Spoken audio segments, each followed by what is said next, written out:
But for Manchester United, unya even sure, unya even certain. Say be next year krano. Say about Champions League, Manchester United betting qualify about Champions League nibi.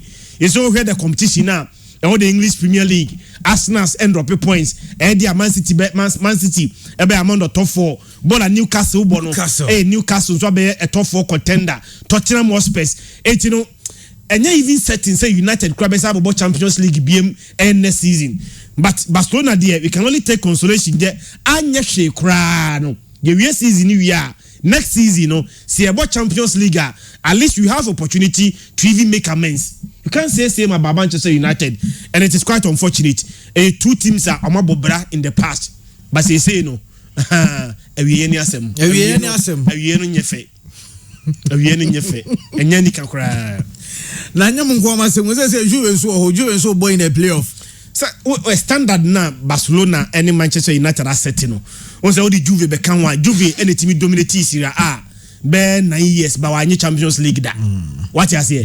Juventus are Champions League da. But also ball finals. So ball finals me do. I think say they lost 1-2 Barcelona 2015. You know say lose the other to Real Madrid. But lose that finals in the year cry no. After not even quarter finals. In fact, lose that finals in the year you know. The last one when they lost to Real Madrid, the following season, they thought say in their card the amazing puzzle. So Betimiaji Champions League no was to bring Cristiano Ronaldo because Ronaldo Mr. Champions League. It was about finals in 2 years. Now team year. Now kofa Ronaldo become team ni one. The expectation was that after the adena ne here. So Betimiaji Champions League no Monsaka. But even Ronaldo buy no after crowd the situation no aye worse. After crowd there no muntimi enter even quarter final to the point say after crowd there omuntimi en qualify in a Champions League group including PSG, Benfica, and Maccabi Haifa. Na Juventus and Timian qualify. But all the omon failure no compare Manchester United and Barca in terms of pedigree and status there. I think say Barcelona and Manchester United no are draw back so much. These are teams about Champions League final. These are teams for the first time in English football see a team G treble Manchester United. Or the treble, or the Champions League, but even Champions League no crano top 4. Say United bet me finish top 4 no. Acquired in their momo, and they say United finish top 4. Andy, a achievement in Manchester United back in the days 10 years ago, Alex Ferguson era. Even a second place finish was seen as a failure. But next year, what season anyway? Now Manchester United that also naya. They will see it as an achievement. That is how bad they've been. And I think two teams are rich history. Champions League now. Among for or cathedrals of the Champions League. These two teams now, Europa League A playoff no, are regarded among the cathedrals of the Champions League. They are dropped here from the Champions League to the point that we are not even playing Europa League A automatically. A playoff answer.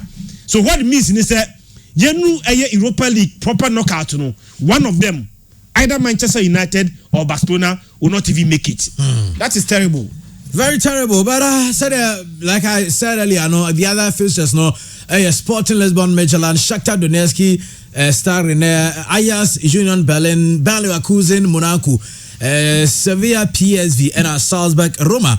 And Ebebo in the other fixtures of the Europa League. And I know said this here about Champions Europe and Liverpool and Real Madrid. And opinion friends Emiliano Butrugano and a quad draws for Real Madrid and Omubisa and say Liverpool for me, no zoo. The attendance also know who say it makes sense, yeah, draw and 7th of November.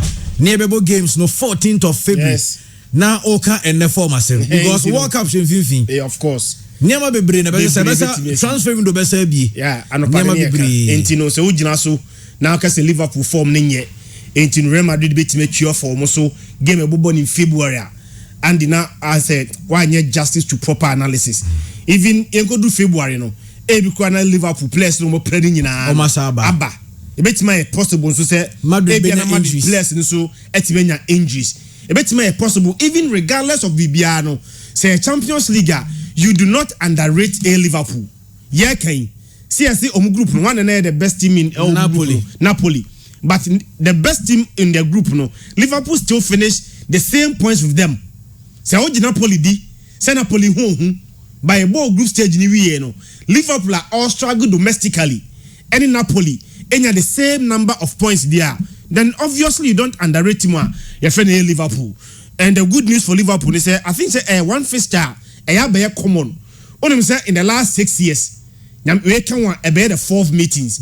The Bema Liverpool for no I quite motivated and say in those previous 3 meetings now omni Real Madrid the Madrid winning na 2 of them eba in final.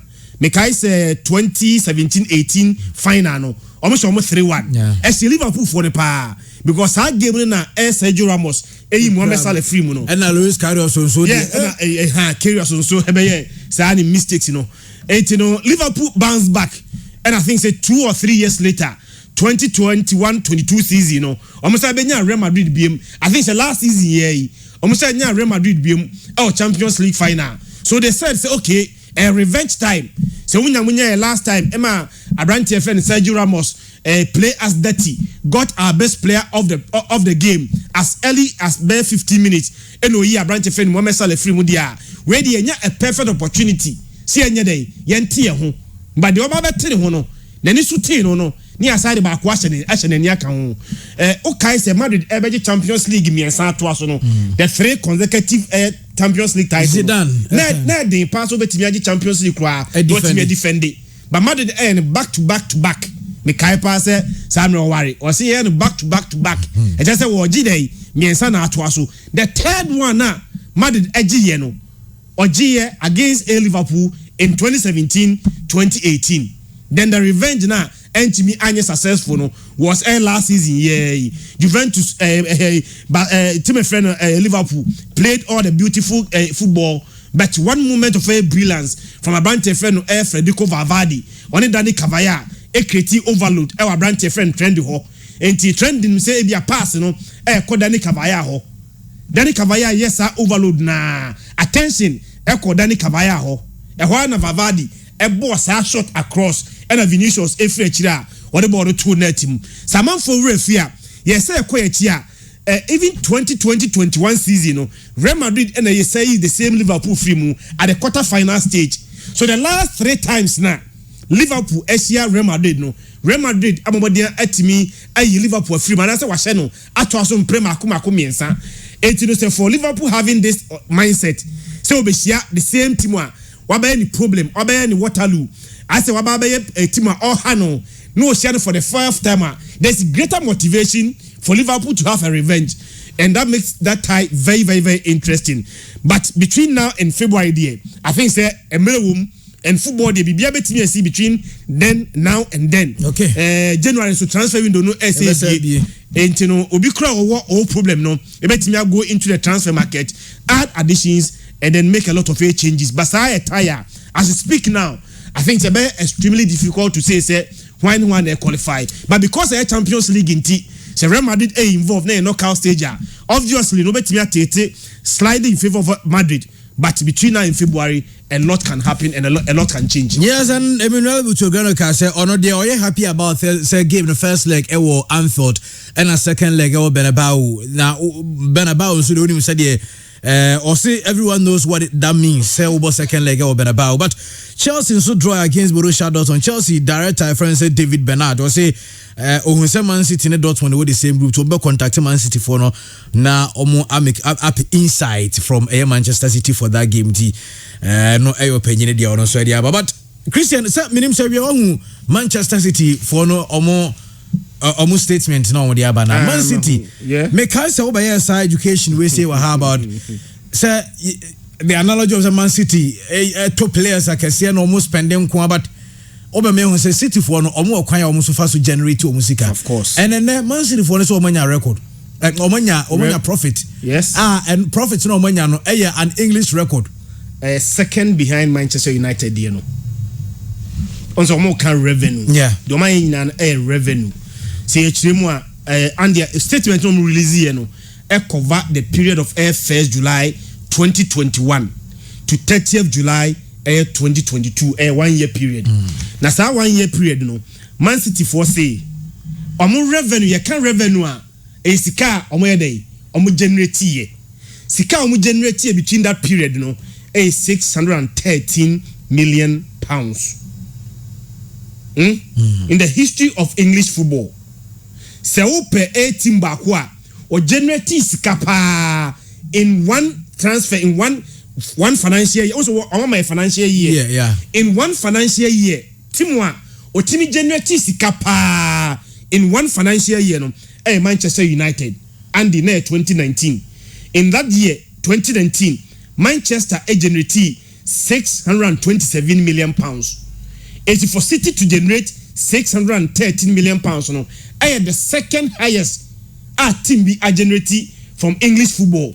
I think they are doing something right. Since Abu Dhabi before they take over Man City, I think 2008 Man City abaye I think say a powerhouse in not just English football but European football. Yeah, kasa say say from 2008 basically on 6 English Premier League title. Their car a Champions League on betimi e their account. But the education is obi o tiabon team bi as Manchester United a team a sika 4 team Man City sika 4 team into mu hia player bia na no makosi kanini ho no makwa jiska no makwa top star player no entisa so her statement ni die na onya botre na wo read a obi obetimi akọ atimi in fact ubo Google kra na be ma the full statement. And this statement no enya untimi fan to jakeke because maybe I one day a statement your institutions they will need to verify it whether it is true or not. So enya maybe obetimi release just a statement keke no afa ho adi Andy onim say almost say profit sika no mo ye no sika no mo so mo nya no 630 million pounds na eno revenue na eba omo nsem no so omo tete omo expenditure free mo a they still made profit. ABS by PFM this month 1 billion. But Sika PFM so expended 900 million, which means in that 1 month pure FM any profit say 100 million. Say no almost omo kan omasem. Say o say ye na almost say omo profit omo nya no Andy run be 41.73 million. Ntino omu rezi 613 million pounds. But omu tete omu expenditure efi revenue no mu a emfaso omu nya de 2 fie e de 2 akire o kina asem no 41.73 million pounds. Now baby amanfo atimi accuse Man City for pa time why so moto players even player says year na kan ho asem no from 1st July 2021 to 30th June 2022 Manchester City say player says in Kwano omo raise 67.6 million pounds. Player sales omo ton players omo ton mo. So they become one not the last 5 years players at Man City aton omo Kwano omo 250 million pounds. Man City, yes, last year Kwano player sales in Kwano omo 67.6 million pounds. Accumulatively, the last 5 years, players at Man City at home, Sika Diabre Man City, 250 million pounds. In fact, last year, Man City to players Pau, Tobakaya, Omoto Haaland, Omoto Calvin Phillips, Omoto Manola Kanji, Omoto Stefano Ortega, and Omoto Sergio Gomez. So they bought a lot of players. But man for every year, a man for Enshara. And to keep proper notice of City for model no. City, you can't say City players say the City ton moi. Why have Kaimi and Sape? Say City ton why? Amoton Gabriel Jesus, Zinchenko, Raheem Sterling. But last year I can one seminal. Man City at on 17 players. Season 8 came now. In fact, you only know say on the face of it. A players no more dino I ton and Alberti. But Man City several players are or me academy players they don't even pass their mark. So bet my boy see akan and Man City. But I won't pass Man City mark now. You may pass the mark for other teams. Yeah. Until no matter no kwaji kakra. Till last season kwa players at Man City ton mo no na 17. Sa player says in kwa no etimi finance players omoto omo de buy. So the in fact we been to us more what's there any fair.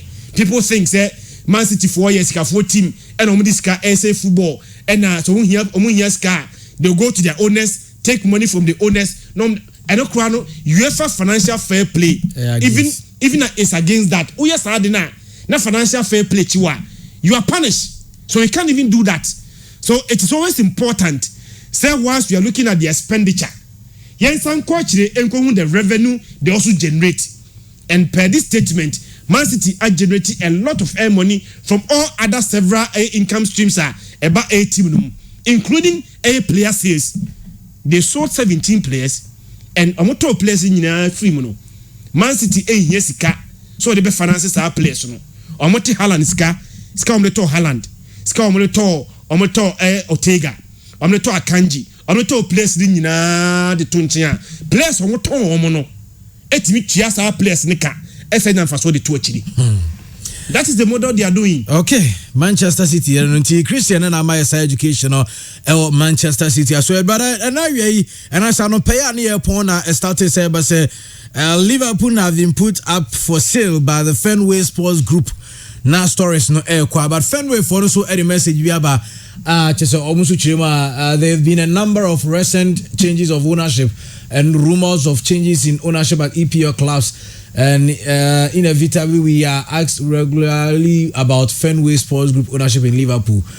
Fenway Sports Group have frequently received expressions of interest from third parties seeking to become shareholders in Liverpool. FSG has said before that under the right terms and conditions, we would consider new shareholders if it was in the best interest of Liverpool as a club. Fenway Sports Group remains fully committed to the success of Liverpool, both on and off the pitch. In the statement, we are just a moton club. I mean, said Nama Bontin Liverpool, moton club. They are looking for shareholders, shareholders, and just a ton. A Jumani Pubia, Obetimia Banodin Sikabi room. No Jumanaje, Etimia Group. Okay, say Fenway Sports Group. FFG for Omoto. Liverpool around 2010. Mekai pass to Liverpool around £300 million to Liverpool. Andy, Yamienum Nukrini between 2010. Ebesimne. Omateni Liverpool around. So last April, I say a bit more than £3 billion we buy, but Omo rejected. But forget about Saskan and investment on my. But we are talking about a Liverpool team. It's Liverpool League we Andy. Now Liverpool the 8th. The season before Jurgen Klopp came to Liverpool, your boss season we no. Now maybe a Liverpool dia omotoso watch. It got to a point that now even extremely difficult to even see Liverpool finishing within the top 4.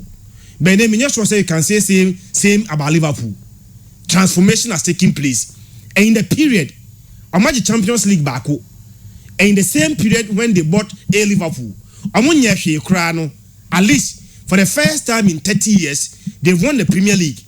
And I can say, Omaya extremely competitive. Only say Alex Ferguson, Alex Ferguson edged how many Premier League titles? I think he won 11. Alex Ferguson edged more than 91 points that. Only say Alex Ferguson edged more than 91 points that in the English Premier League. But how many titles? 11. But the Premier League, are so competitive. See, I can say Liverpool 97 points. Barcelona Premier League. So the fact that more than one, it's not solely because of them, and because of the bar raised by Man City and Pep. But regardless of that, in fact, in the 2 seasons now, Man City Aji League 4 times in the last 5 years, and Liverpool Aji Bako. By Mumienu, 2 of the 4 na City Aji were decided by just 1 point. Omutimi stretchy league na to the last day before Sobongu said A City Nigeria League and as a City entimenye. So even though say domestically, almost a lot of the Premier League titles in there. But I think say the Liverpool of 15 years ago, Liverpool by 10 years ago and yet the same Liverpool can was them Omama Liverpool are very competitive. That is why a club almost on £300 million will be the times 1,000 3 billion. They still say they are not going to take it. And they've put Liverpool on that pedestal. Say, after they've not taken off. What about Liverpool? Liverpool Fufu Biano. on san quest how rebuild na they didn't to make. What you say? So on said that bottom club they are now up there for a team Champions League 5 years over finals mienu now waji bako edge Premier League title bako for the first time in 30 years. Now sometimes the league is decided by just 1 point per. Last year domestic football biano they won every domestic title apart from the league title. That is what Liverpool have become. I think they've done well. Maybe here an investor capital injection. Waiting this in the transfer market, say City call na say PSG4 kwa almost bet me Kobe because they do certain point they are limited by funds. Say Man City for na na Abu Dhabi for beto na Qatar for you ba. So when you be also you have very strong financially, you can compete with them. And they need a very strong financial backing to be very competitive. Okay, hi, Pure 95.7 FM, Pure Afternoon Sports, and by Ebefi, 90 Seminato. So, I shall say, the free former Black Stars of Ghana head coach as well. Nemum, Maminfawe, in Chamuse, Uroma, Great Olympics, and media game in 37 minutes will be an intimate foul ball, Antonio Young Quatana in the ongoing Bed Power A Premier League, and I say this here, CK Akono, former coach for the Black Stars of Ghana. Na Christian Muntie o say Black Stars adwuma no dia ba kwaya na ha adwene dia ba kwaya na koso no influences are a free Ghana Football Association as well ba edru call up yentie say the CK Akono echimufai. This is everywhere. We've already discussed it. It's everywhere. There were players, everybody has. If I ask you to choose players, then even you choose players that I don't want. So there was this situation, but I had to make a final. It was always a challenge, a situation where it was challenging, very, very challenging. It was always challenging. There was always a problem in that aspect. CK Akono no now sounds to just say a drew baby injuries inti players are na any kwan say or more call up no crown injuries inti no when you about national camp. You see what yes previous matches they didn't do well. Maybe there was opportunity for me to, if I've had a full squad, I wouldn't invite them again. Players like Lomote, for instance, it got to it, I wasn't happy with them, so I was not going to invite him. It was because, like I told you, the situation. If you are going to use a player who had a chance of playing and somebody who have not had any experience at all, who will you pick? The 40 players which I had, maybe 20 players were out. Well, at that time I had them, but when it got to the time to invite the players, I couldn't get them. That was what was happening. There was a time we even invited Fatah, the goalkeeper. He was not part of the, but something happened. Immediately, I couldn't bring it out. Something happened with the goalkeepers. One of them had COVID, and we couldn't take him along. So and it was the day, I think the day or a day or two before we left. You can't invite, the time of inviting a player is out. You have to do something immediately. You understand me? So it was always challenging, always challenging. I can understand the argument of certain people. I could also understand those who didn't like me as a coach. At that time, they favored other people. But you see, we must be patient. Coach CK Akono na ya tenen kan na osansuri to ya se ono de time anu ya Black Stars adwuma no na ohwe no musanka AFCON pa na no obekọ AFCON 2021 no peso ko ne no agira touchline o na se o chire nyese but obi and shattering the dreams na obi kro no de onim no but ono de onim and so obi and a shatters our dream no. It was a dream, and one way or the other, somebody shut it down. Who that person is, I don't know. It could be something forces behind it, I don't know. I was disturbed because I was looking forward to that AFCON, looking forward so bad to it. There are a lot of things that I've kept cool, kept calm about it, and I thank God I'm not bitter about it. I prayed over all these things, and now I'm free. So, yes, I mean, humanly, you'll be hurt, you'll be hurt because you thought, okay, if nothing at all, just allow me to go to the AFCON, if nothing at all. Then after the AFCON, by that time, my contract would have finished. So, but God knows best, God knows best, and I'm not against anybody, I'm not bitter anymore. At the beginning, yes, I was hurt. Coach CK Akono and Yaten and about Coach Malik Jabber and so I catch you Kumasa Santoko head coach Zabu. Dia na we yende ye ne hu de you na team no the first team. The coach must be quick enough to pick a team. Say na am say wonyam fa team. Wonyan yi ne best one yan ntam said about no one jai we good ones international say e jire no mo aba no. ano coach Malik Jabe and a Christian Mamisambra will be in Chenkaka Fisem coach Sika Kono and some what they are about national air call of any players and many dreams for the powerful. But we shall also the Hanepa, but with time Robo home pie, I might say, time I know your coaching, Ubi Sana, he will not tell you. And the same him. Certain players were forced on the coach. But Ubi Sana, because he was part of the system, no defending. How do I defend you? Because the funny thing is that the same people that force players on you, are the same people that will sack you. It is Sika Akono, everyone force players on him. And then if you na Baba said you man ko almost fair no. No one even took responsibility. Said the failure of Sika Akono. A part. That is why when you are a coach and these people are trying to influence you, it is uti and a better chopping block also. Only a uti. And the same people that will be pushing players on you use their own players for Bono. And they will not even come and defend you. That is why a coach Biano under no circumstances whatsoever. And so you should allow yourself to be influenced by another party or no sankoya or be a credit. No one will even blame such a person. And in fact, sometimes some of the and yes, be a local coaches in Nyadi Andy. The reason why other people ever prefer a foreign coach to a local coach some of these things, because some of the local coaches do not have the boss to say no, because sometimes some of them see themselves say Jumani de man as you are in favor. It's no in favor, no mama Jumani there. Now me so many play a brewa. You can't even say no, say onye. Yanyina ensu enim. Say Sika could not getting Blasters appointment, it was more like a favor. So the people that did you a favor will also need a favor from you. Acquire people machima menam some people there. Oh dear man. That is why sometimes a lot of people MP local coaches some handle any of our national team, not just because of their competence, Debbie, but because they don't have that temperament. Say near Dane say make us a Debbie. I will not allow you to even force players on me. But these things, those people will not even show their faces. Sankrofuna on behind the scenes, pushing players on you. They won't even show their faces, and they will not even spare you, because in the long run, they will be looking for somebody to use as the scapegoat, and you, the coach, will be sacrificed. It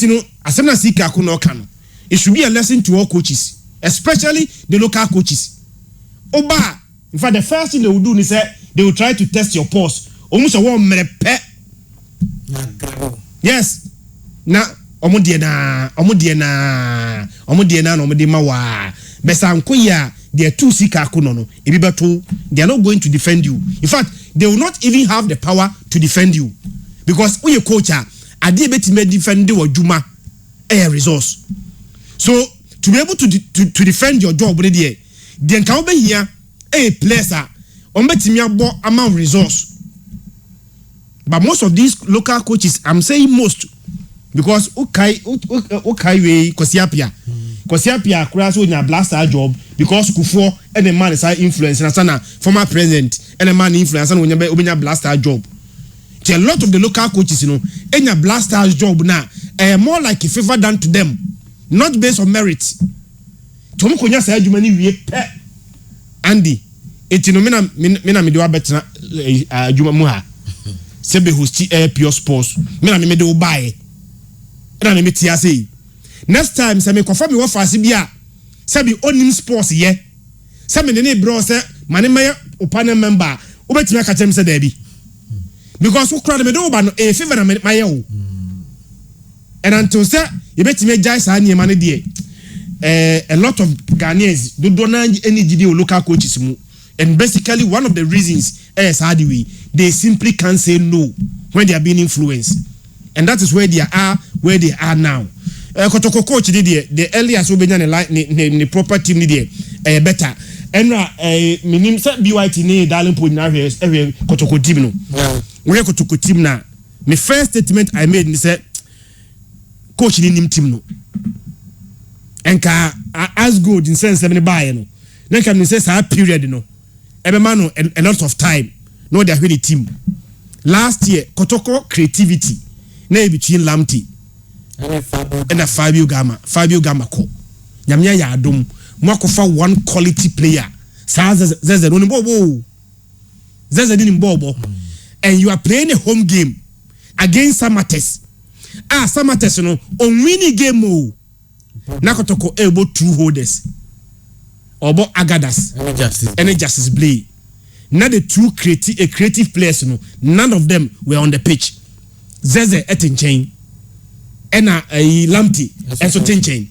Tama Kotoko came into the game, created more opportunities. Time or both Zeze and Lamti by. And it's no league in the young child. You say period now. Yeah, they rest in a camera. Yeah, no. It's no Ebia another opportunity. Yeah, breaking for World Cup now. No any team the year because Michelle team na the first statement I made said this is a coach that own the team. So many tinkering and no assistant way. Meaning the first game on boy, the last game on boy was on Boko Bichimno. Now against one of Kotoko's best player on that night was Dixon Afuakwa. Yeah. But the next game, our Moko Bichimno, no I drop it Dixon Afuakwa. For what reason? Because Dixon Afuakwa in the previous game, played a grade A game, gave you an amazing performance. Now your next game, some player no more, some grade A game, no dropping, Akofa Mankuna, and a Mankuna was terrible. Terrible on that day. And in the earlier the better, when the team Bia there's even Liverpool, Real Madrid, Barcelona, team Bia, and they Andy Mikachu Sekatwani, Nebo Real Madrid airline up from the ball and the game now. One have been 99% to a large extent 100% correct. Yeah. Every team Bia must have the core. So best son, never 1 or 2 be and our sister maybe because of injuries, maybe because of tactical variations be now suspension. But ultimately question the Bia out think of your team there. Not just having our team no league no so dey na dey twa o. Ya ba no. Darling Paul, mami tio e. Yeah, Andy. Mami ento so free baby as a Christian this year no. Minister Christian ya adwen perfect. Coach Zebu, a new coach, awaba, and a new environment, new terrain. Ghana League no ome buda, omo bida, afe no aba. But mimi free say coach no ye niema bia, the technical team no. One a deputizer no, one an assistant. There are some advices bia, also a modemano. Sir Christian above Dixon Afuakwadin against King Faisal. Say Dixon Afuakwa very good game. But going to Bechem a very close grounds. Also approaching game with different approach. And Tianutin or the Dixon Afuakwa Trancheana. Me free say the first season and sometimes the other technical team members and also more advice on every ground so moko. Because se ubo Kumasi, ubo Tamale, ubo Cape Coast, ubo Accra Sports Stadium a different game. Compared to say ubo Odoma, ubo Brekum Golden City Park, Nana Fosuji Abo Park. And the grounds no enso say ewo Ghana League name. And it depends on grounds now okono and also mo ne kasa. And yes hadia obey mistakes na. And Malik Jaben sem no okani nyina ne say on keeping the first 11 consistent team. Bashir Hayford in 2007-2008 Tama no ne Rebecca Moboro Kwabnayaro mo. Now him say on any good day Kwabnayaro and Eric Bequin and ebo anymore up front. Ubenya Jordan Opoku, Max Secretary, it was the baseline. Ubeka Nia J, Ubeka Francis Akwafo, Oba Chiroa 2 and 3 Obianim says Samarinkum and Harrison for dia Sulaiman Abdullah at the post nim and to consistent team check on performance of the Makotoko. So it's up to crawl.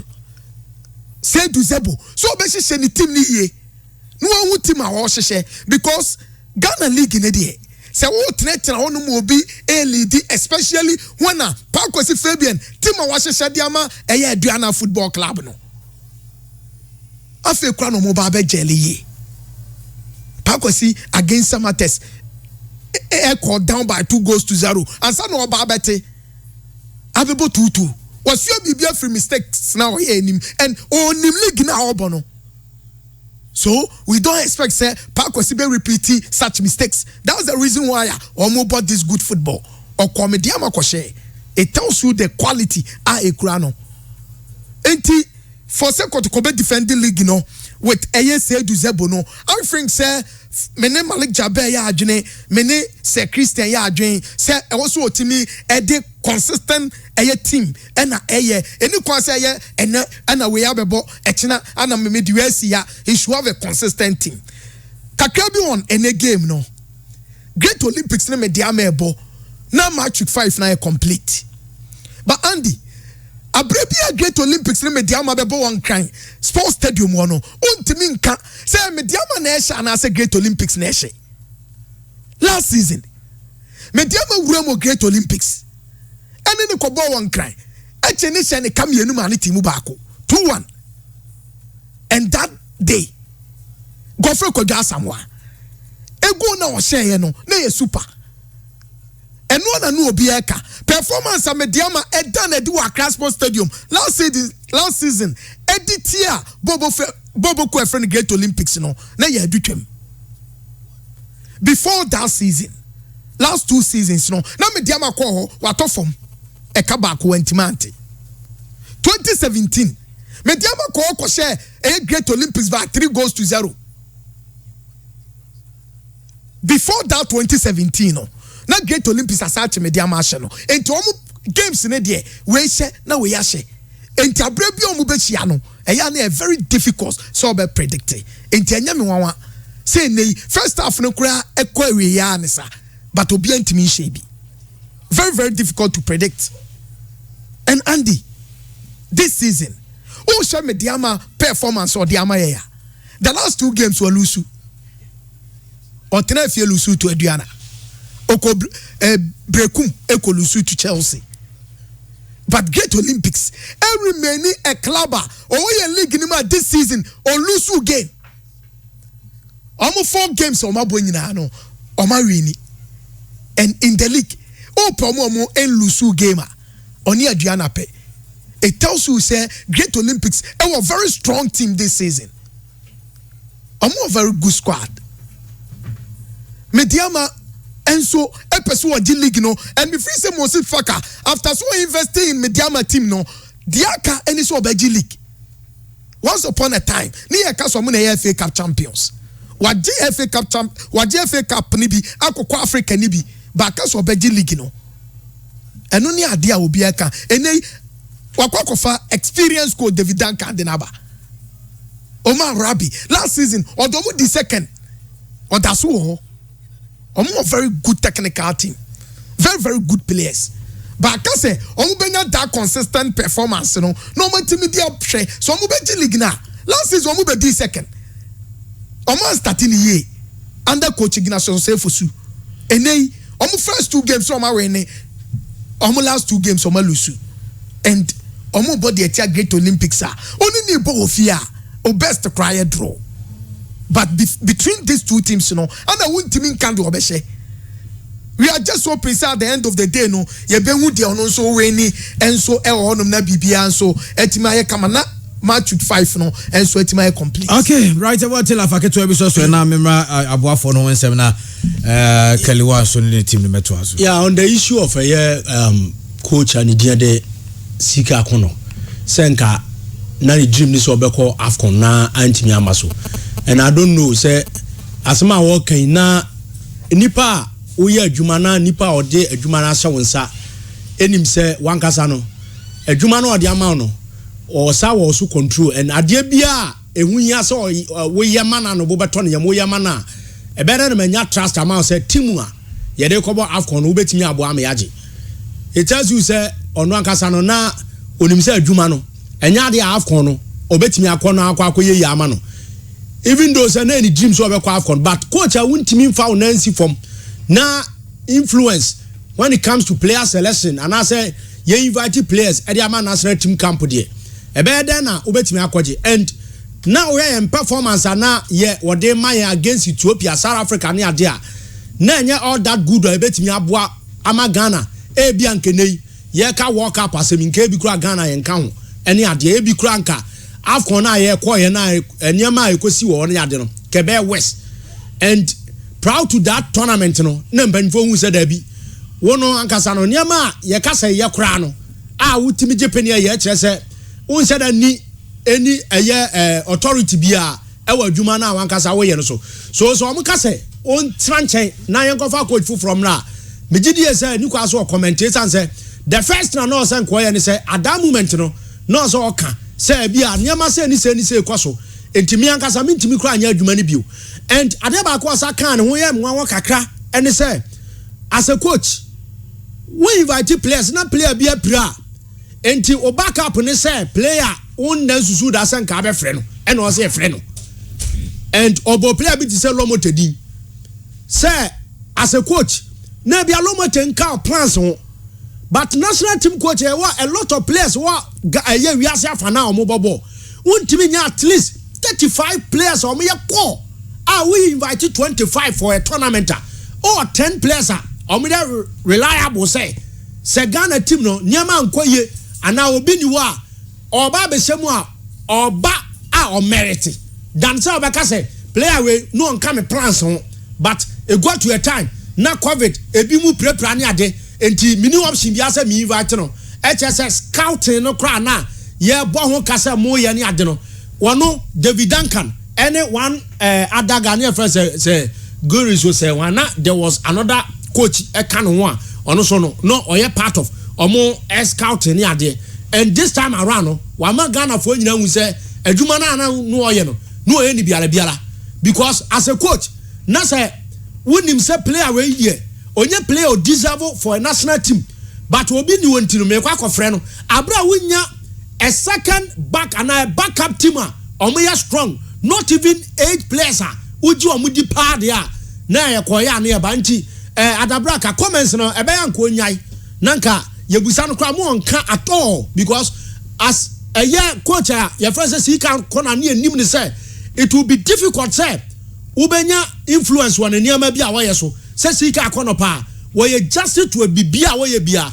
Even these issues happen the time with House of Folk Emma na their house person wa no one yen to their bufo any adem ampanifo enya mutual termination, even though sana ne body money so need but eniema bia no mo person o mo insist say wanya no also wantimi nye na aduru ba bia wa be national team coach na no de wan nya bibia amfa ho say ade no menye anase meya no wantimi ama decision anya right said the one kasa no open wo abrabom na mom after mouth comment we no and there pan up and the opposite ye can, and this time around all comment say na empanifo bi se okutupa players bi o no mo influence and nuka say o mo but o mo show say branch away friend free na so what this one friend na say we new authority bia so otimi ya adwuma successful intermediate and me tunu fu say mo comment sa issues we kra omo bu sama nsam bebre o obetimi aka dan sa nsam na all kan ono aka say expose the weakness as a coach a professional wa fa to no say wo ye after say all retire from a football job na no obon. Okay, and let's see